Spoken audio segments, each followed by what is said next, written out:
Marvel's Spider-Man 2 is a mixed experience. It's not an outright great or terrible game. There are some things that Insomniac get right and other things that they don't. And while it is a mixed experience, it doesn't mean the game can't be good.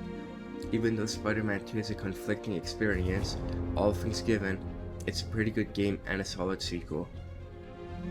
First things first, New York. The open world is one of the areas where the previous two games had already done a solid job at making it photorealistic New York, almost to a point where it didn't seem like there was much left to improve aside from adding new areas, just like the sequel does. While the most obvious, the addition of new locations wouldn't be the biggest improvement made to the open world. The more substantial improvement would come through more subtle changes. Spider-Man 2018 and Spider-Man 2 take place around the same time of year, yet New York in Spider-Man 2 looks much more alive and vibrant. The first reason is that Spider-Man 2 has a much more colorful take on the environment.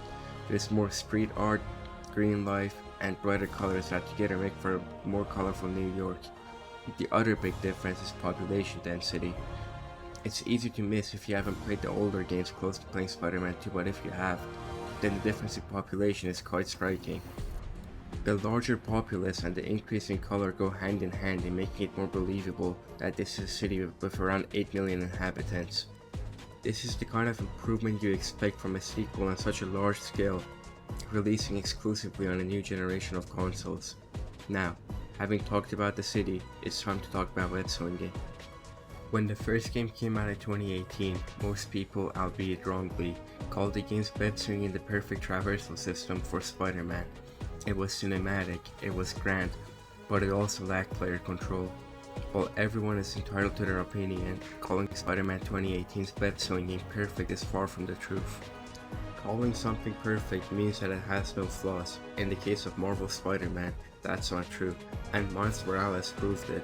Released nearly 2 years after the first game, Spider-Man Miles Morales added new swinging animations and abilities, such as the spider dash and jump. After its release, players felt that these features added an exaggerated swagger that was missing from the first game, proving that the system wasn't perfect and had flaws that could be improved upon. Another common complaint about both the games' traversal was player freedom and speed. In the first game, there wasn't much player choice. You could dive, web zip, point launch, swing, and wall run. While all these moves were fine on their own, there wasn't much variety, leaving you to repeat the same cycle after getting used to the controls. Another problem was that swinging felt automated. Spider-Man will let go of his web without you letting go of R1, making it feel as if you're not in total control, as if Insomniac can take over at any time. The other problem was speed. The previous two games had a speed cap that was too easy to reach. That, combined with the fact that the games had no fall damage, resulted in no risks being involved with traversal. Even if you somehow managed to lose your momentum, you could regain it almost immediately, almost always through diving. The problem with dives was that due to the speed cap, swinging off a dive would give you momentum that felt fake, as the swing would not match the speed of the dive. That's two issues, one of variety and another of speed. Miles Morales looked to solve the variety issue by adding the spider dash and the spider jump. You could use up your focus bar to gain forward momentum or altitude. Another welcome addition were the swinging skills. While Miles Morales did improve some aspects of traversal, it still didn't manage to address the biggest issue with web swinging: player control. In May 2023, the public got their first look at Spider-Man 2's gameplay. There was footage of combat, stealth, and web swinging. The most notable parts were the black suit and the new web wings. The web wings could be deployed while web swinging and could be used in wind tunnels to gain incredible speed. At first, this had me worried for two reasons. For one, if your fastest method of traversal are the web wings, then what's the point of web swinging? My other worry was that Insomniac's answer to the player control problem would be to just add a new feature and give up on the web swinging. Most heroes can fly, but it's only Spider-Man who can swing. If there's no point in swinging, then what does that mean for a Spider-Man game? After playing the game, I'm happy to say that both my concerns were proven wrong. Well, kind of. With my first concern, I was quickly proven wrong. While web wings are your fastest way of getting around, they're used to maintain momentum, not gain it. That means you can't just start your swing using web wings. Web wings are best used in between periods of swinging to sustain the momentum built up through swinging. It's up to the player to decide when it's most efficient to glide or swing. Wind tunnels and updrafts are used to maintain that momentum even longer by either increasing your altitude or speed. Upgrades also add additional ways to gain gliding momentum. All of this adds much needed variety and an element of decision making to traversing. All things given, Insomniac does a pretty good job at crafting a balance between gliding and swinging. The answer to my other concern would be a bit more complicated. One of Spider-Man 2's new features was the swinging assist. By turning the swinging assist down, your swinging will be less automated and with more control. By turning down the assist, you now have to think more about where your web is attaching and what direction Spidey would be pulled towards. Spider-Man no longer magically gains altitude when close to hitting the ground, which has problems of its own, showing once again how the system is still incomplete. My point is that while turning down the swing assist does grant the player more control, it's still nowhere near the web wings when it comes to how much power you have over your movement. Even with the swinging assist turned down to 0, there's still a considerable difference between the freedom you have in Spider-Man 2 and the freedom you have in another game like Web of Shadows. The key point is that the swinging assist works as intended. With the higher settings, you get a more unrealistic and cinematic experience, where it's easier to gain and maintain momentum, while on the lower settings, the laws of physics apply as we have more control over where your webs attach and in which direction Spider-Man moves. The problem comes from the fact that the web wings are far superior in terms of how much control you have over your movement. For example, if you find a tight space, well, it's nearly impossible to navigate through it by swinging. By using the web wings, as long as you have the skill to pull it off, then you most likely can go through that space. Overall, the web wings are a great addition to the game as they add a degree of player control absent from web swinging while also creating a fun and engaging gameplay loop within traversal. But web wings aren't the only new feature. The loop-to-loop and corner cuts are abilities that can be unlocked through upgrades early in the game. There's also the slingshot and the super slingshot. They're more straightforward additions than the web wings, but useful and add even more variation. The loop-to-loop can be performed following a dive and is used to gain speed. The corner cut is a touched-up version of what was present in previous games when wall running, except now it can be used while swinging. The spider dash and jump are also carried over from Miles Morales and function the same. The only thing noteworthy about them is that I found myself using them more frequently the lower I turned down swinging assist. And that covers everything within traversal. A great system? Yes. Flawless? Not quite. While Spider-Man 2 does make some significant improvements over what was already a good base, this system still has a long way to go before it can be perfected. For one, it could use more player control during swinging. Another feature I would like to see is an option for your web not to break when you want to wall run or run on the ground, similar to Web of Shadows. Overall, while still not perfect, Marvel's Spider-Man 2 offers a fun and engaging traversal system with major improvements made over its predecessors, something that can't be said about some of the other areas in the game. One of those areas is the main story. Or is it? I said this game was a deeply mixed experience, and that's nowhere as well shown as within the game's main story.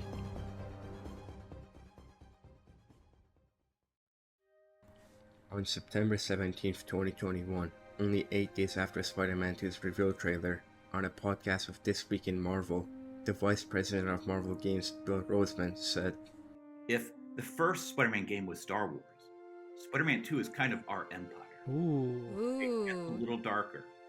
A little darker is what everyone wanted from a Spider-Man story featuring the black suit.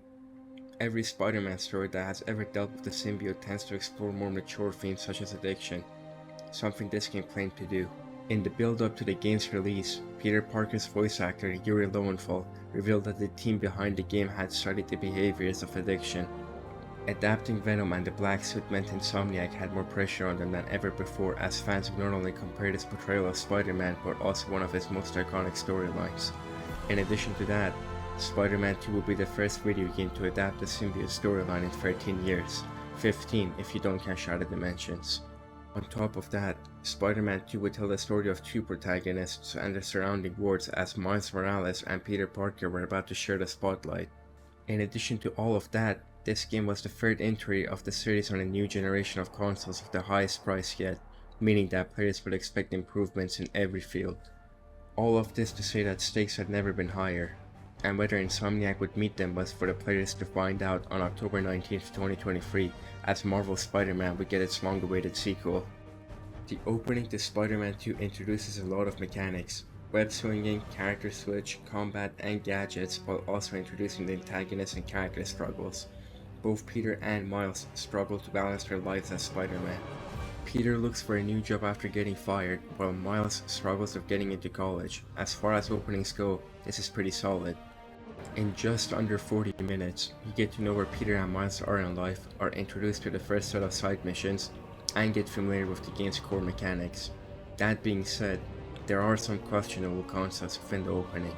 Spider-Man blasting Sandman into bits as if he's Iron Man was unexpected. That, alongside Peter and Miles just 3D printing drones with their web shooters minutes later, had me worried about the direction Insomniac were heading in regarding the tech part of Spider-Man. Thankfully, my concerns turned out to be misplaced, as the Spider Arm move was just to set up a combat ability on a much smaller scale, and Spider Drones were the only occurrence of Spider-Man 3D printing something. Speaking of Spider Drones, they, alongside every other gadget in the previous games, are absent from Spider-Man 2's selection of gadgets. Overall, gadgets have seen a pretty big overhaul. The best change is that there's no longer a gadget wheel. Instead, gadgets are accessible by holding down R1 and using one of 4 buttons to use them, meaning that you'll no longer have to break the flow of combat by going through a giant wheel. My favorite change, however, is the function of the gadgets. For one, there are 4 gadgets to the first game's 8, meaning that you have a much smaller selection and even less ammo, so you can't just run around blasting all types of webs and drones. The other difference is what gadgets are used for. In the first game, your gadgets could act as a win button, as by just using one type of web or combining 2 or more of them, you could win any encounter almost immediately. Combine Web Bomb and Concussive Blast to web a large group of enemies to the wall. Use the Suspension Matrix with Tripwires to web enemies to the ground. In the sequel, gadgets no longer act as win buttons. Instead, they're used to set up your stronger moves. For example, by using the Web Grabber, you can gather multiple enemies in one spot. Then, for abilities like Peter's Spider Barrage or Miles' Venom Punch, you can target multiple enemies with just one move, which takes us to the next feature, abilities. Abilities work similarly to how they did in Miles Morales, except this time, they're separate from the focus bar and recharge individually. By the end of the game, you'll have access to 18 abilities, 8 for Miles and 10 for Peter, but you can't have access to all of them at once. Both characters have 4 available slots for their respective abilities, which can be accessed for holding down L1. Even then, you're not free to use any combination you want, as each slot is dedicated to a specific selection of abilities. Each ability slot targets a particular scenario. Square moves are for direct attacks. Abilities used for X generally launch enemies into the air. Circle is used to target a general area. Triangle is for rushing enemies. Abilities don't break the flow of combat, instead they add to it. Next to the abilities, there's also the addition of the Limit Break. For Miles, it's the Mega Venom Blast, which works like how it did in Spider-Man Miles Morales. For Peter, it's the Symbiote Surge. During the surge, all your symbiote abilities are enhanced, and your punches break through to anyone. You're also invincible. It's a good addition. However, it's not the best point. Neither are gadgets or abilities. The best improvement in combat will be the change made to the focus bar. The focus bar has been present since 2018. In the first game, a full bar would give you a finisher, and you could use any amount of built-up focus to heal. In Miles Morales, finishers worked separately from the focus bar and were gained for a combo count of 15. Instead, a full focus bar was used for one of Miles' abilities while healing stayed the same. In Spider-Man 2, since abilities have their separate system, finishers were once again integrated into the focus bar like the first game. What changed is that you can no longer heal at any point. A full bar is needed for healing, just as it's needed for finishers. This adds an element of difficulty as it can no longer be excessive with your finishers. Especially in the early game, you always have to consider whether or not you can afford to use a finisher, or if you're better off saving it to heal. Overall, combat is the area where I thought the least amount of improvement was needed. Ever since the first game, it was easy to learn and you could go about your way by just using the fundamentals, but the system was deep enough to encourage experimentation to the point where fighting never got repetitive. The only real problem I had was that I never found the combat difficult, which has now been addressed to some extent for the changes made to the focus bar. There are also new moves and combos which add even more variation and room for experimentation. There are air combos, which mean you can do more than just punching in the air. There are also various things you can do after grabbing an enemy with webs. You can move them around, throw them up and down, which looks like it takes a tremendous amount of forearm strength. And after holding a weapon, you can take it and throw it back at them. There are also the wall combos. In the end, with all the new features, combat remains Insomniac's strongest system. It's the only place where you have complete control, and it's worth a successor to Arkham's free flow combat. Now, back to the story. After such an action-packed opening, the game slows down as Peter and MJ catch up at May's house. Here, you get to see where these characters are in life since the first game's events, but also setting up the character arcs for this game. MJ, who still works at the Bugle, is struggling to keep her job under Jonah's reign and, much to Peter's disappointment, refuses to move in with him. She believes that she needs to be close to the action by staying in the city. Peter is struggling to move on from May's death, as even though he's financially struggling due to mortgages, he doesn't want to sell the house. To be honest, I'd like to take some time off, but I can't really afford to. What about selling the house? I can't. I mean, I could, but I can't. There's then a flashback to Peter's early days as Spider-Man, where Aunt May gives him advice about balance. Trying to find balance is a core part of Peter's journey in this game. Peter, who has now been Spider-Man for roughly 10 years, continues to struggle to balance his life as Spider-Man with his personal one. He first loses his job, and going off the state of May's house, it's evident that Peter doesn't spend much time at home either. After the flashback, you're introduced to one of the game's main characters, Harry Osborn. I say a main character and not the main antagonist for a reason which will become relevant soon. To introduce Harry, you go for another flashback, this time from when Harry and Peter snuck into Midtown High. This sequence fails for multiple reasons. For one, it's unengaging on a gameplay level. You sneak around doing things the game has very clearly put in front of you with limited freedom. It's like playing through a very long cutscene and not in a good way. The other reason it fails is that this whole sequence, which is meant to introduce Harry, doesn't provide any new information. Even if somehow the Insomniac games are your only exposure to Spider-Man to the point where you're not familiar with Peter's best friend, everything that the flashback tries to tell you about Harry has already been established in the first game. During the sequence, you find out that Harry loved his late mother and is smart like his best friend Peter, information which is already provided in the research labs and the Penthouse mission. Remember Aunt May's advice about balance? Well, it turns out Insomniac could have used it too. Spider-Man 2 is by no means a game like The Witcher 3 or Red Dead Redemption, where the slower parts are what you look forward to. Spider-Man 2 is, without a doubt, at its best when it's filled with action, and that's not solely because of its engaging gameplay. It's because when Insomniac do slow the game down to tell stories on a more personal level, more often than not, they fail to tell a compelling one, which makes walking around get boring very quickly. The balancing issue comes from the fact that one of these slower segments happens about an hour into the game and lasts about half an hour, killing all momentum from the opening. The problem isn't with the presence of the sequence itself. The first game had even more of these slower parts and they were used to pace out the game. The problem is that Spider-Man 2 throws its longest pace breaker just an hour into the game, all to introduce Harry and have him invite Peter to the Emily May Foundation. In the end, albeit poorly, the sequence does manage to get its point across. Harry is back, and Peter realizes that if he wants to find balance, something's gotta give. With Peter's inciting incident out of the way, it's now time for Miles. Still struggling with his college essay, things get worse for Miles when his father's killer, Martin Lee, is broken out of the raft. While Miles is a more experienced Spider-Man in this game, the opportunity for revenge is something new to him as he has to choose between saving lives and taking one. Unfortunately, Miles' first encounter with Lee ends up being his only one until the conclusion of his arc. Despite consistently saying he's going after Lee, Miles never actually does anything because he takes a backseat in a story that adapts Peter's black suit. The way this game handles Miles is disappointing. While he is the main protagonist alongside Peter, most of the time when you have to switch to him it's just to introduce a side mission. This results in him saying he's going to pursue Lee multiple times but never actually doing anything until you switch back to Peter again. Even in his more important parts, he's interacting with characters that would have much better dynamics with Peter, the best example being Black Cat. Speaking of Black Cat, another one of the game's problems is that it tries to do too much in not enough time. Sounds familiar.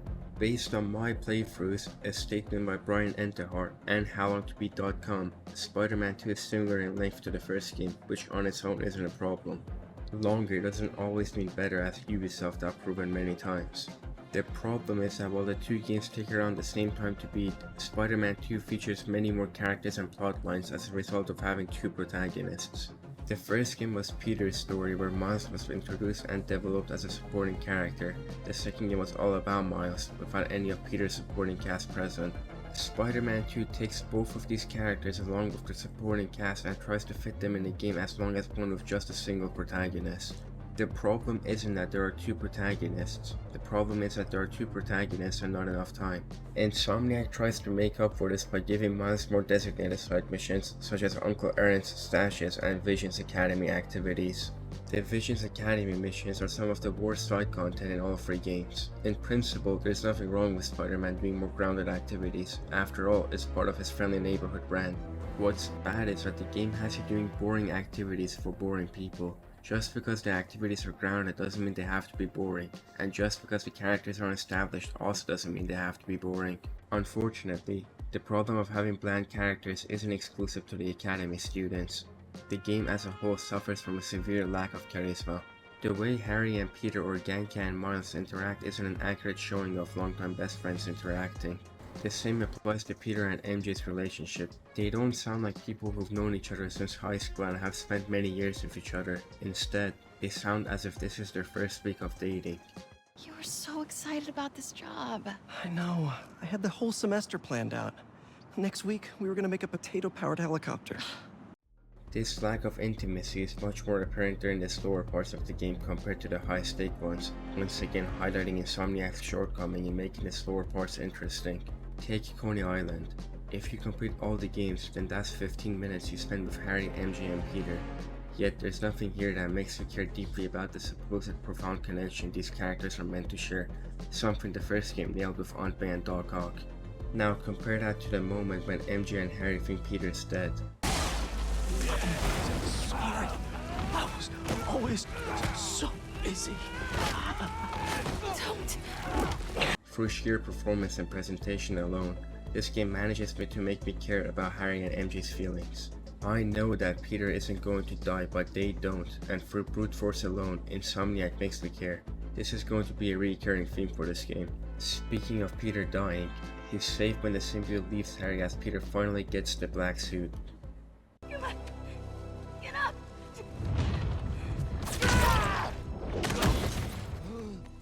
Harry!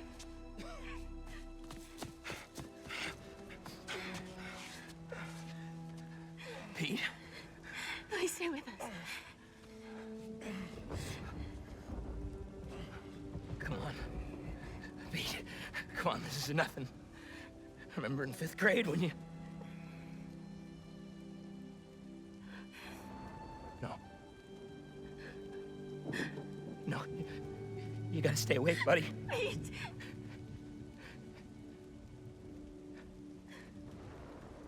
No!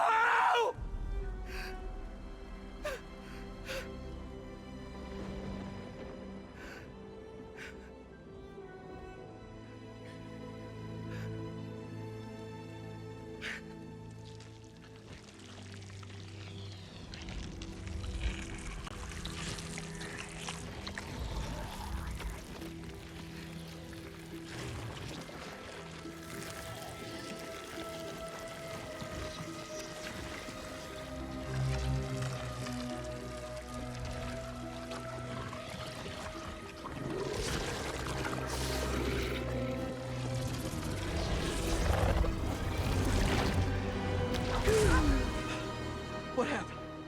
If you thought this game had pacing issues up until now, then prepare yourself for breakneck speed, as from this moment on, there's going to be non-stop action until the credits roll. The way Insomniac handles the black suit is interesting, to say the least. It's interesting not because of depth, but because of some of the decisions Insomniac make. It's a surprise it works. For starters, unlike other Spider-Man games, getting the black suit doesn't change anything within the core gameplay. In the Spider-Man 3 spin-off, once you got the black suit, you would have increased health and strength. In Web of Shadows, the black suit would come with an entirely new moveset altogether. That's not the case in Spider-Man 2. Here, outside of abilities and the symbiote surge, everything else stays the same. At first, this is pretty underwhelming. I mean, if the symbiote doesn't actually make you any stronger, then what's the point of having the black suit? I remember this being a problem, particularly on my first playthrough. The thought of the black suit just being a cosmetic was something that I couldn't shake off until the fight at EMF. While your core gameplay remains the same, with the addition of the symbiote surge and a full roster of symbiote abilities, it's sure hard not to think about how much stronger you are. Through visuals and sound design, Insomniac managed to make the black suit seem a whole lot stronger than it really is. While on the point, a common complaint about Spider-Man 2 is that, unlike other games, you can't switch between the black suit and another suit on the fly. I don't think that that's a valid complaint, as, unlike those other games, there's no actual difference between the black suit and a normal one. It's just a cosmetic. It's not like Web of Shadows where each suit has different moves. The most use I could see is a button to change between different rosters of abilities, but that isn't dependent on what suit you're wearing. Now, what about the character side of things? A stronger Spider-Man is only half of what makes symbiote stories so popular. How Insomniac goes about adapting Peter's character while under the influence is not good. The angst is there, but that's all it is, senseless angst and edge. In most adaptations, the symbiote bonding with Peter amplifies his physical strength along with his emotional and personality traits. This means that when Peter starts to be rude, those are his own emotions, the symbiote just amplifies it. In Spider-Man 2, that's not the case. Spider-Man 2 makes the symbiote an outright evil force that makes everyone it bonds to evil. So when Peter tells Harry to pop some more pills, it's not Peter saying that, it's the symbiote not influencing but outright making Peter a bad person, causing him to say that. What's unfortunate is that the game acknowledges this too. After getting rid of the suit, Connors tells Peter that all those terrible things he did were all the symbiote's fault and that Peter's innocent in all of it. One thing before we meet. Now that the symbiote is off of you, how are you feeling?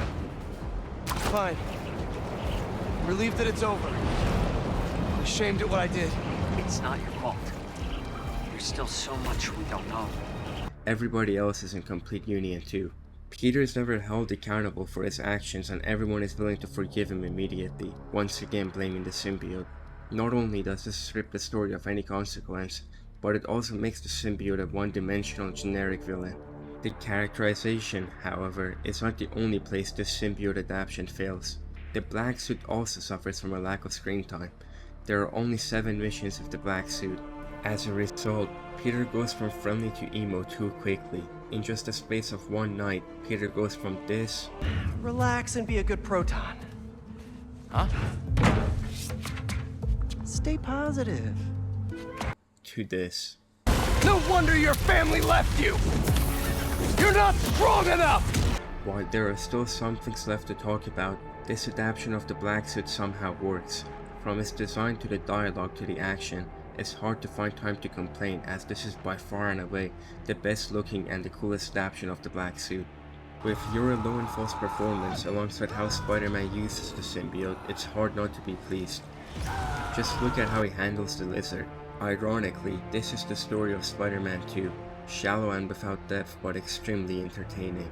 Speaking of entertainment, one of the least entertaining parts of the first game were the MJ missions, so imagine my surprise when they were brought back, except this time, they're actually decent. For starters, there are fewer of them, 3 to the first game's 8. There's also no longer just one path to follow, instead multiple paths connect back to each other. Sometimes, the less straightforward paths lead to pieces of lore, a basic but good improvement. The 3 missions are spread out with one in every act. In the first one, you have the basic taser gun. In the second one, you also have a web shooter which introduces ammo management. In the final one, there's also ammo management in form of sonic blasts. There are also Oscorp sonic devices that you can shoot to take out the symbiotes. By this point, it's no longer a stealth segment as much as it is a third-person shooter. While it's a noticeable improvement over the 2018 game, it raises the question of why. The entire point of the Miles and MJ missions in the first game were to give the perspective of an ordinary person you don't see when swinging off of skyscrapers.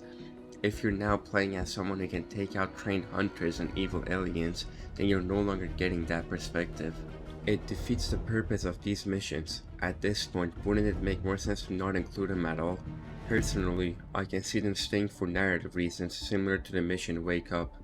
Wake Up is when the symbiote takes control of Peter's body and takes out hunters while MJ follows him. Wake Up leads to Peter reaching the final stage of his symbiote arc and Miles facing Lee as he's captured by hunters.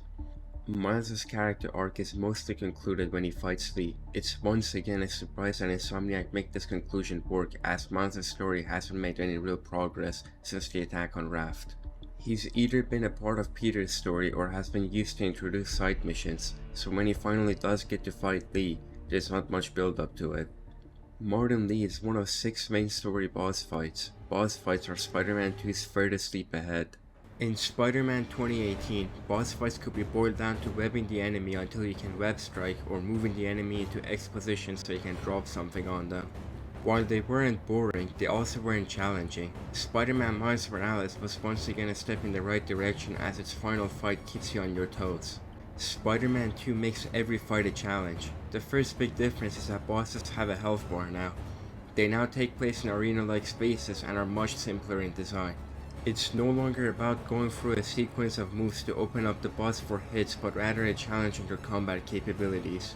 There are also more abundant types of attacks. Some of them are unblockable and require you to either parry or jump to avoid.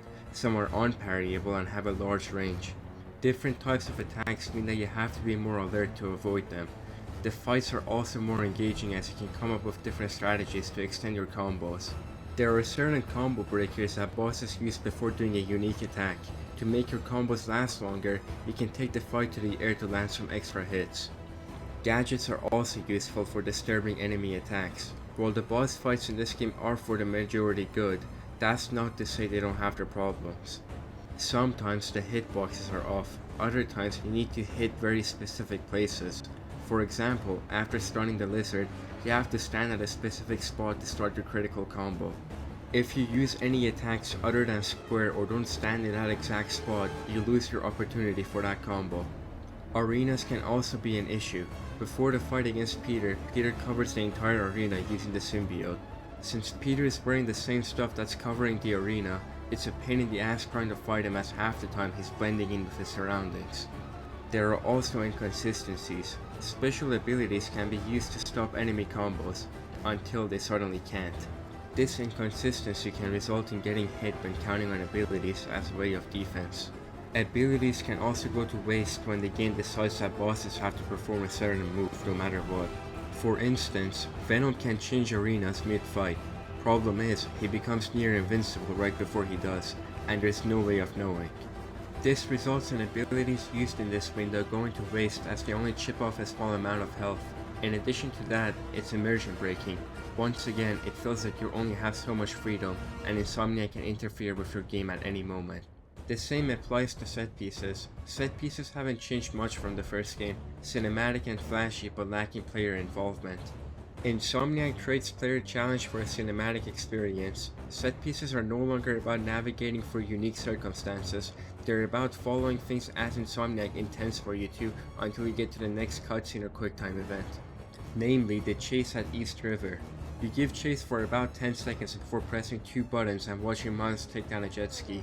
Soon after, there's a cutscene followed up by another one shortly after. It looks cool, but there's no challenge. It's what allows Insomniac to make grand pieces like this. They're also nearly impossible to fail. When chasing after Black Cat, if you miss one of her portals, nothing happens. She just waits for you to go through the portal and continues as if nothing happened. Once again, it breaks immersion. Despite Insomniac's high-budget set pieces, I'm left preferring something from 2008 where I actually feel in control. That's not to say Spider-Man 2's set pieces are bad, just that, like many other areas in the game, I wish there was more player control. Combat still remains the only area in Spider-Man 2 where you have complete control, but wait, I'm forgetting something. Stealth. But it's not just me who forgot it. Stealth in this game is a disgrace. If boss fights are the biggest improvement, then stealth is the smallest. Some may even say it's a downgrade. If you've been following along, you've probably picked up that player control is something I value. When it comes to stealth, there's not much to have control over. That's not to say there isn't player control, because there is. What isn't there is any form of depth or appeal. The fundamentals haven't changed at all. Perch and wall takedowns, web strikes, silent takedowns, they're all there. Even the awful safe danger option is still here. What isn't are the gadgets. While they weren't groundbreaking, gadgets are the furthest the previous games went in making stealth engaging. Spider-Man 2 replaces stealth gadgets of the webline. The primary use of the webline is to allow perch takedowns from anywhere, making an already easy system even easier. What makes it worse is that you can do double perch takedowns for an upgrade. Being so overpowered with no challenge makes it easy to detach from stealth. But what if you get caught? Well, nothing. This isn't Arkham where getting caught results in getting showered in bullets. You're Spider-Man. If you ever get caught, you can just fight your way through. There's also never a segment where getting caught results in instant failure. As a matter of fact, there aren't many opportunities for stealth within the main story, and even if there were, why would anyone choose it over fighting? It's almost as if Insomniac acknowledges it too. In one of the few stealth opportunities, Harry rushes in, forcing a switch to combat. Stealth was the area from previous games which needed the most improvement, and ironically, it's the area that got the least. I hope that in future entries, a bigger emphasis is put on stealth as its impact goes beyond its own system. A key reason as to why the gameplay in Arkham games is so highly regarded is that it wasn't just the combat. Rocksteady successfully combined two engaging systems, which stopped either one of them from ever becoming tedious or repetitive. In Spider-Man 2, there's only combat. Now, back to Miles. Miles spends most of the game in a rough spot. He struggles with his need for revenge. During this time, a rift grows between him and Peter, as he also has to battle his own demons. Miles grapples with self-doubt, yet he never gives up. At every given opportunity, he makes a heroic decision. He saves Lee and helps Peter, who for a good portion of the game has been selfish towards him. This goes beyond his time with the symbiote, contrary to what the game tries to say. From the beginning of the game, Peter's mind is occupied with a decision to take a break from being Spider-Man. At times, it seems like his mind is already made up. Gonna miss these chases when I'm in Emily May. The adrenaline, going through the city like it's an obstacle course, never gets old. Getting to do real science though, for actual money. But he never shares anything with Miles. This results in Peter almost ignoring Miles despite knowing what he's going through as he spends his time with Harry. Even still, when Peter needs saving from himself, Miles is there to help him. He even saves Harry when all seems hopeless. In a game where Miles is overshadowed by much bigger plots, it's surprising to say that he has the best writing. He wears the mantle of Spider-Man with pride as he never shies away from helping people despite his own struggles. Miles even saves Kraven when Peter is willing to take his life. Kraven. He's Insomniac's least complex villain yet, but that doesn't mean he's not good. Every hunt is sacred to him. Following a family tradition, he prays before every hunt. He follows this tradition before his hunt for Spider-Man, believing that he's finally found his equal. Kraven has cancer but refuses to die in a sick bed. There's one thing he believes in: kill or be killed. Throughout the game, he looks for an equal, someone capable of giving him a death worthy of him. You learn that he's already killed most of the Sinister Six in his search for a worthy death. On top of showing Kraven's motive, Insomniac kills some of Spider-Man's villains to prove Kraven's strength. A lousy decision. For one, most of these deaths happen off-screen, making them underwhelming. In addition, chances are most players don't even find out about it, as finding the souvenirs is optional. You don't need to kill so many of Spider-Man's rogues to prove Kraven's strength. Scorpion would have sufficed. Later, it's also explained how Kraven is so strong, after he nearly kills Spider-Man. He's a sharp presence whenever he's on screen, and from a narrative standpoint, he also challenges Peter's no-kill rule before Miles has to step in. The fight between Peter and Miles is one of the high points of the story. Peter struggles to take the symbiote off because he thinks it makes him a good enough Spider-Man, while Miles tries to help him. In terms of delivery, Insomniac does a great job at driving home the point of Peter's addiction struggles. He knows he needs to let go of the suit, but refuses to do so because of the sensation. Later, when inside Peter's head, we get to see that the symbiote convinces him that it will make all his problems go away. Peter thinks that with the symbiote, he can stop what happened to May from happening to anyone else, that he can finally be what everyone else needs him to be. It's not until Miles confronts him that Peter acknowledges how the suit has done more harm than good. All the things that make the boss fights good are also here. Naji Jeter and Yuri Lowenfeld's performance, the gameplay challenge, and John Paisano's score. They're all present, which makes it one of, if not the best boss fight in the game. That being said, there are still some issues. Peter says that the suit makes him a better Spider-Man, but in his time without the suit in this game, Peter never really failed. Maybe if you had him fail to save the people at Coney Island, then his words would have more of an impact. Also, something that Miles calls him out on doesn't make much sense within context. Sure, Peter doesn't answer his calls, but he was doing that long before he had the symbiote. I could have misread this and it's just Miles calling Peter out, but it doesn't make much sense when everything else he's calling Peter out on is based on his actions from when he had the black suit. Overall, given how hit and miss Peter's time with the symbiote was, as far as conclusions go, this is a good one. But with every adaptation of the black suit, there's also an adaptation of Venom. Unlike the black suit, however, Venom's much more missed than hit. Starting with a hit, you get to play as Venom. After taking the symbiote off, Peter goes to Oscorp to destroy it. There, Harry destroys the container and bonds with the symbiote. Then after faking out a boss fight, you're in control of Venom as he tries to break out of Oscorp. Venom's gameplay is much more violent than Spider-Man's. His attacks have a larger range and impact, while Insomniac ever so carefully make his animations just violent enough that it doesn't push up the age rating. That being said, Venom's gameplay is missing the mobility that makes Spider-Man's gameplay fun. Insomniac work around that cleverly by making Venom's segment just long enough to avoid it getting tedious while also providing a memorable experience. Venom's segment ends with Kraven getting his glorious death while Harry decides to heal the ward. Except it's not Harry deciding, it's the symbiote tricking him. The game acknowledges this too. I don't think Harry's the one doing it. At least not the Harry I know. Then who is? The symbiote? Yeah, I'm no expert, but it seems like it's trying to make itself a new home. In the final fight after Miles blasts Venom's head off, Harry's clueless as to what's going on around him. Pete? Even during its time with Peter, the symbiote was manipulating him by whispering words to him. With each passing, the symbiote's hold becomes more immediate. When MJ is bonded with the symbiote, she immediately loses control. Sure, Scream mentions MJ's poorly built up problems that were rarely mentioned before, but none of them are MJ's actions. Why? Why is the symbiote evil? It isn't inherently evil in the comics and most other adaptations.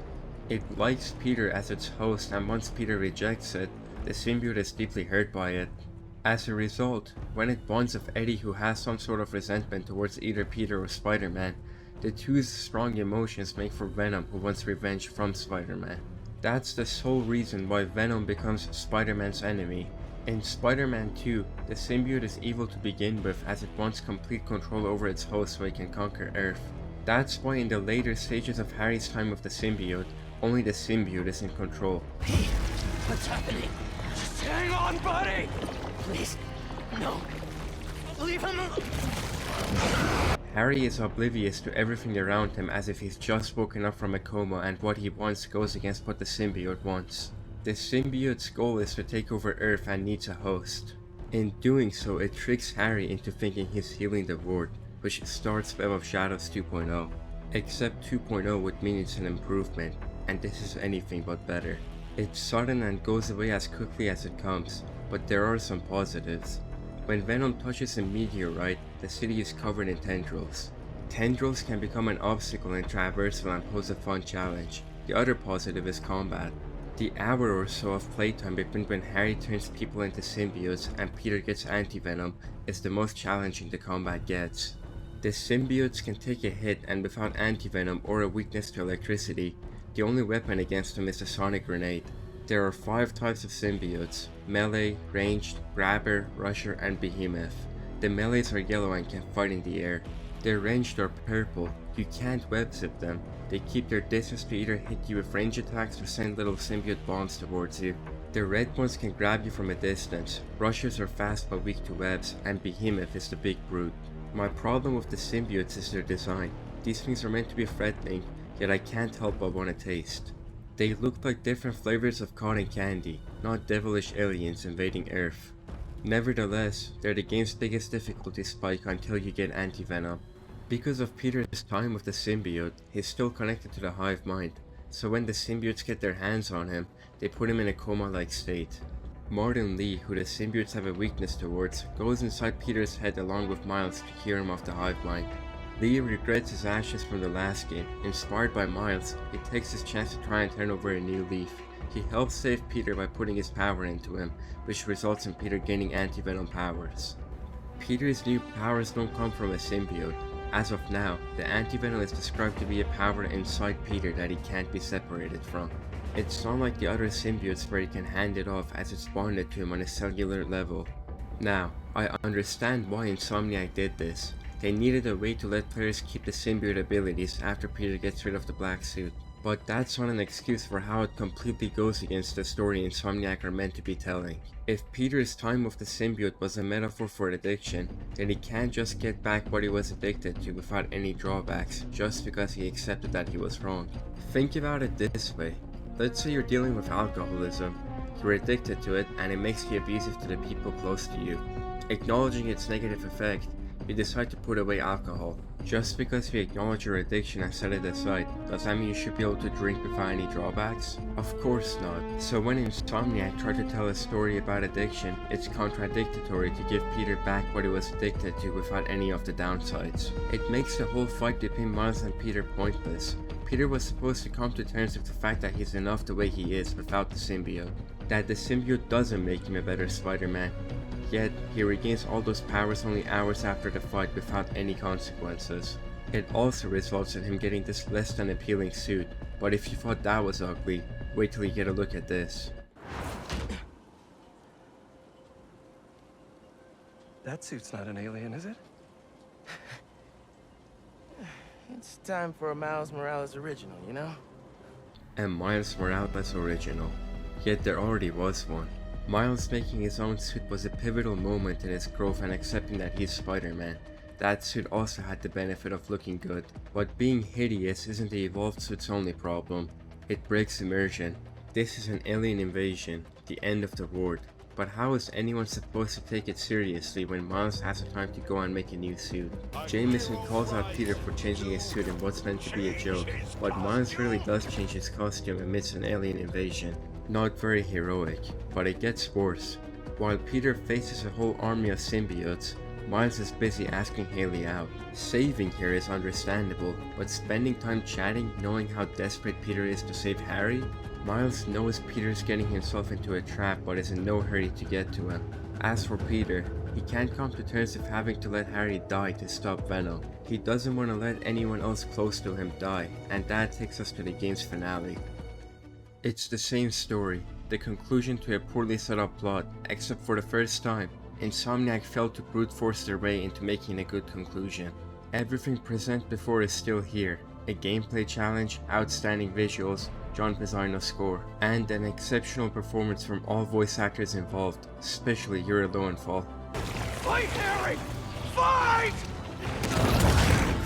Harry! Please! I don't like to use the term carried, but in this case, it's pretty fitting. By this point in the story, the only thing that kept me caring was Yuri's performance. Everything that made the previous resolutions work is here, but this time, there's just far too much to look past. Most of the reasons I've already gone over, such as Peter's anti-venom or Venom's characterization. One reason I haven't mentioned is the lack of Venom. Throughout the third act, Venom only appears occasionally and doesn't stay on screen for too long. Venom's voice actor, the late Tony Todd, revealed that only 10% of his lines made it to the final game.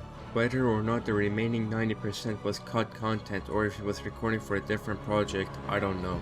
What I do know is that the story could have benefited from more Venom and more interactions with Spider-Man. You could have more boss fights. Not every fight has to result in a character getting sidelined. For example, in Star Wars Jedi Fallen Order, there are 3 boss fights with the second sister before the final one. Insomniac could have done the same. Spider-Man doesn't have to win every fight. There could have been a small boss fight right after Harry turns into Venom, or another outside the subway station with both Peter and Miles. Speaking of which, Peter and Miles never fight Venom together outside of a cutscene. The finale of the game is split into 3 parts. First is an MJ mission where she's getting the meteorite, then it's a fight between Peter and Venom at Midtown High, and finally, it's a fight between Miles and Venom at EMF before a cutscene to end the game. The decision to have the final fight of the story between Miles and Venom is an odd one. There's no deep connection between Miles and Harry. The only bond they share is over a 2-minute phone call as they talk about missing their dead parents. Harry's biggest and pretty much only role in the story has been as Peter's best friend. It would have made more sense if Peter had the final fight, not Miles. In the end, a poor build-up and a rushed third act make for a final boss fight that is narratively inferior to Doc Ock from 2018.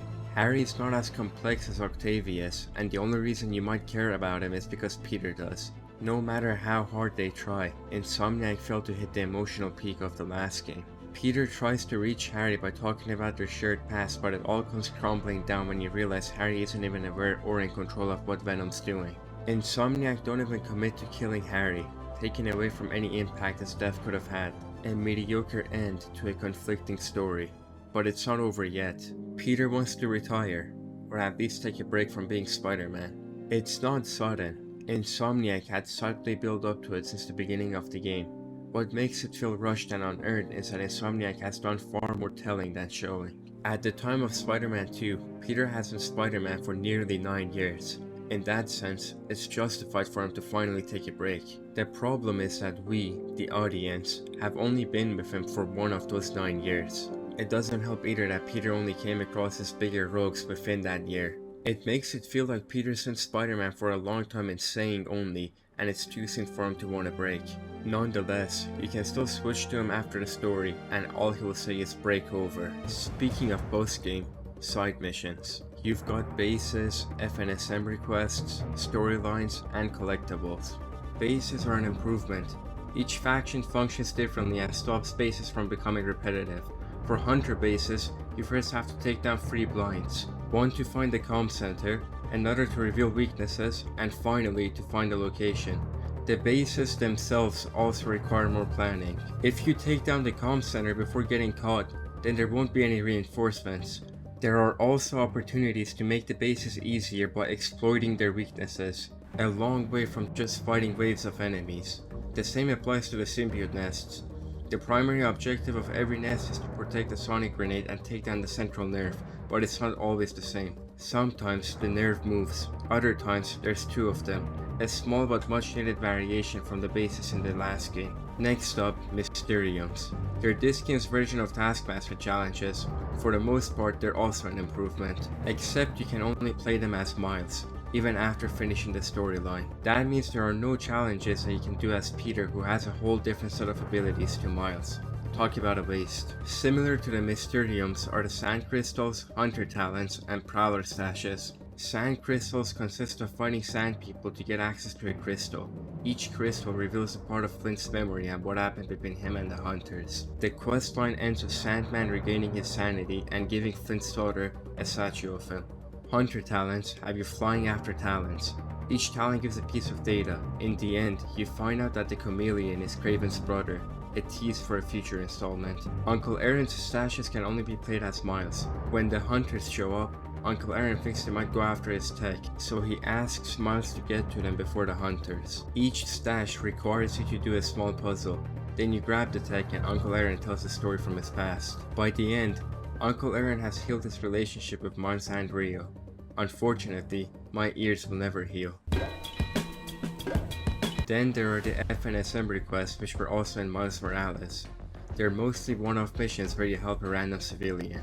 The most memorable ones are helping a woman find her grandpa with dementia and taking Howard's birds to Queens before he passes. The other side missions are the Cultural Museum and the Flame. Cultural Museum is 3 missions long and about Miles helping Harlem by returning historical instruments to stop the museum from closing.